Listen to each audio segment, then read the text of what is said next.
फयाज हसन चौहान हमारे साथ हैं, उनसे बात करते हैं। फयाज साहब, ये जो प्रेस कॉन्फ्रेंस की गई 3 दिन बाद अचानक ख्याल आया निगरान हुकूमत को कि प्रेस कॉन्फ्रेंस करनी है, 302 का मुकदमा दर्ज करवाया गया। उसके बाद ये प्रेस कॉन्फ्रेंस की गई और कहा गया कि यह हादसा है और ये पीटीआई का ही एक कारकुन है, उसी की गाड़ी से यह हादसा हुआ है। बिस्मिल्लाहिर्रहमानिर्रहीम।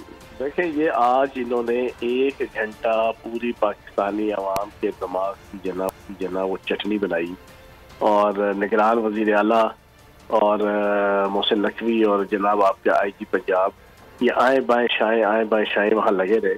इनको 3 दिन बाद याद आया। अब ये 3 दिन क्या करते रहे हैं ना। और दूसरी बात ये है कि ना इधर उधर की तू बात कर, ये बता के काफिला क्यों रुका। मुझे राहगरों की खबर नहीं, तेरी राहबरी का सवाल है। जनाबे वाला, आप निगरान वज़ीर आला हैं और पुलिस आपके ज़ेरे ताबे है, आपके अंडर है। जब वहाँ पर पुलिस वाले कोई जुल्म तशद्दुद या कोई जबर करेंगे, कोई इस्तेबदाद करेंगे, तो उसके कंसिक्वेंस के जिम्मेदार आप होंगे। आपका क्या ख्याल है, जुल्फ़िकार अली भुट्टो ने जाके अहमद रज़ा कसूरी के वालिद को घर जाके मारा था? घर जाके तो नहीं मारा था। आपका क्या ख्याल है कि शहबाज शरीफ ने जनाब मॉडल टाउन में जाके घर जाके जनाब वो मॉडल टाउन में जाके 14 बंदे जनाब वो शहीद किए थे? वो तो उसने एक ऑर्डर किया था, उसकी एक सुपरविजन के अंदर, उसकी हुकूमत के अंदर, उसकी वज़ारत आला के अंदर सारा कुछ हुआ। इसी तरह ये निगरान वज़ीर आला 3 दिन बाद इनको ये सारी चीजें याद आई हैं। और कौन सी चीज मुश्किल है ये भी सुन लें।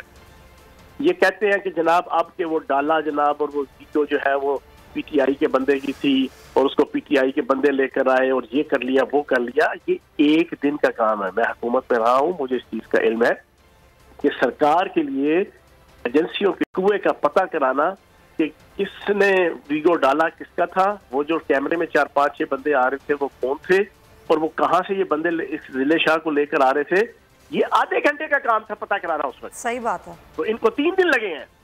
इनको 3 दिन के बाद याद आया कि जब लगे फयाज साहब, जब पोस्टमार्टम रिपोर्ट आ गई है तो फिर 3 दिन लगे कि अब पोस्टमार्टम आ गया है तो अब एंगल क्या देना है। Thank you so much for your time. Fayaz Hasan Chauhan साहब हमारे साथ मौजूद थे और इस सारी सूरत हाल पे गुफ्तगू कर रहे हैं। मैं आज शुएब शेख को खास तौर पे दाद देना चाहता कि ये है आज़ादी राय, आज़ादी सहाफत, ये उसकी जंग है। हर किस्म के दबाव के बावजूद शुएब शेख खड़े रहे इस मुल्क की उस सहाफत के साथ जो जमहूरियत का हुस्न है। एक वो सहाफत जो किसी प्रेशर में नहीं आती, जो किसी एस्टेब्लिशमेंट से नहीं खौफजदा होती। ये जो डाकू मुसल्लत किए गए हैं, इनकी रिश्वत नहीं लेती, वो है इस मुल्क की असासा। सहाफत वो असासा बन जाता है।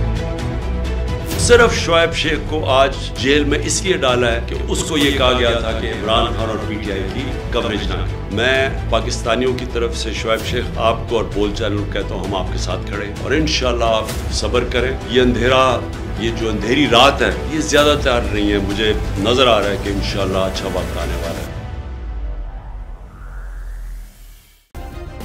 सब्सक्राइब करें और बेल दबाएं ताकि कोई खबर रह न जाए।